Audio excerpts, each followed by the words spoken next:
So I've been seeing a bunch of these videos in my feed lately with the title of One Marvelous Scene.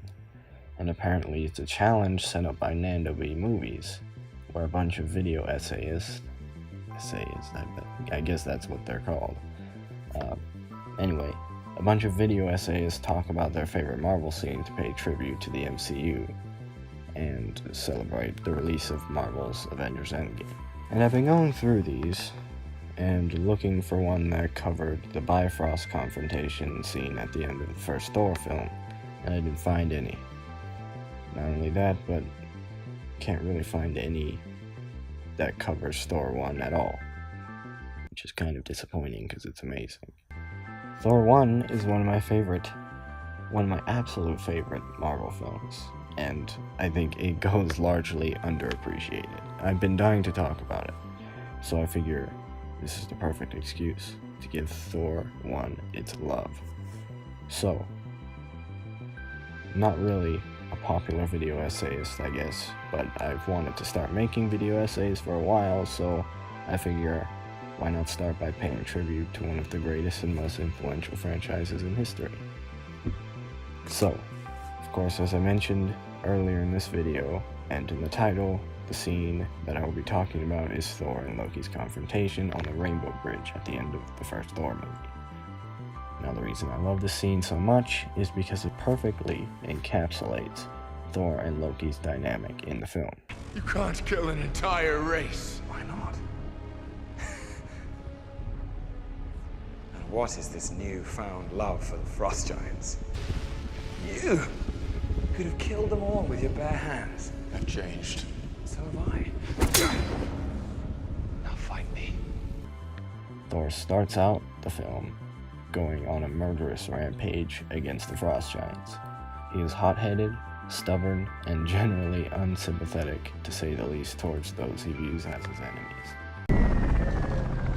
Why did you bring us back? You realize what you've done, what you've started? I was protecting my home. You cannot even protect your friends. How can you hope to protect the kingdom? Get into the healing room. No! There won't be a kingdom to protect if you're afraid to act. The Jotuns must learn to fear me, just as they once feared you. That's pride and vanity talking, not leadership. You've forgotten everything I taught you. But a warrior's patience. While you wait and be patient, the Nine Realms laugh at us. The old ways are done. You'd stand giving speeches while Asgard falls. You are a vain, greedy, cruel boy! And you are an old man and a fool! He is then promptly banished to Earth by his father, and on Earth he learns humility through his experiences and the friends he meets there. And by the end of the film, he realizes that a worthy king is not just a strong warrior, but a good man. So he transforms from a hatred-filled, vengeance-driven glory hog into a genuinely compassionate and forgiving man. Loki, on the other hand, struggles with the fact that he is distant from his father. Loki learns throughout the course of the movie that he is actually a frost giant, which is why Odin always treated Thor more favorably, even though Loki is obviously more fit to be king, at least at the beginning of the film.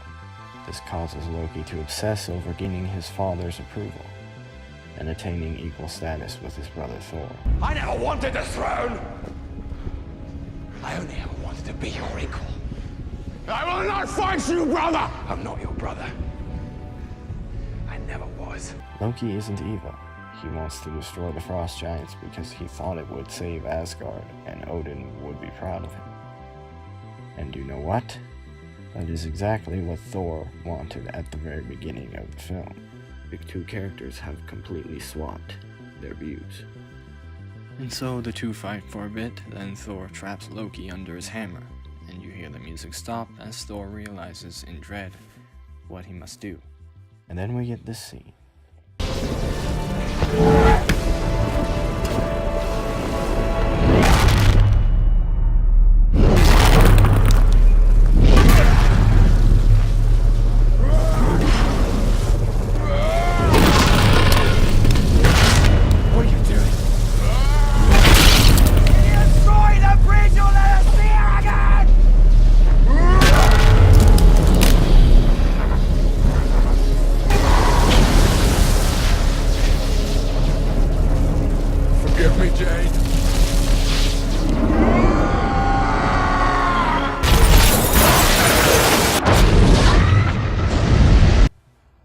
Thor makes the choice to sacrifice his precious relationship with the people he met on Earth in the name of his newfound compassion and wisdom which he developed through those relationships. And he is now a better man because of it. He kept his vow to be a better man. He has gone from a man who would pointlessly slaughter the frost giants on nothing more than a grudge, to somebody who would give up the thing he finds most precious in order to protect their planet. And then you have Loki in the very next scene. Loki writhes in the despair of not being able to win his father's approval, and makes the choice to commit suicide. Of course, we know he isn't dead, at least not yet. But that's besides the point. The point is that Loki believes he is going to die in that moment. He is so filled with the despair and feelings of being unwanted by his family that he sees no reason to live on with them. Loki tries to frame the frost giants so he would have a just reason to drive them to extinction. And when his father awoke, he would have been the hero who saved Odin and Asgard from evil. But he was discovered by Thor, and later Odin himself. To be caught red-handed doing something so pathetic, underhanded, and desperate by the two people he holds in the highest regard is absolutely devastating. He could not possibly go back to them after that. So he had only one choice: to cast himself out. And that was my one marvelous scene.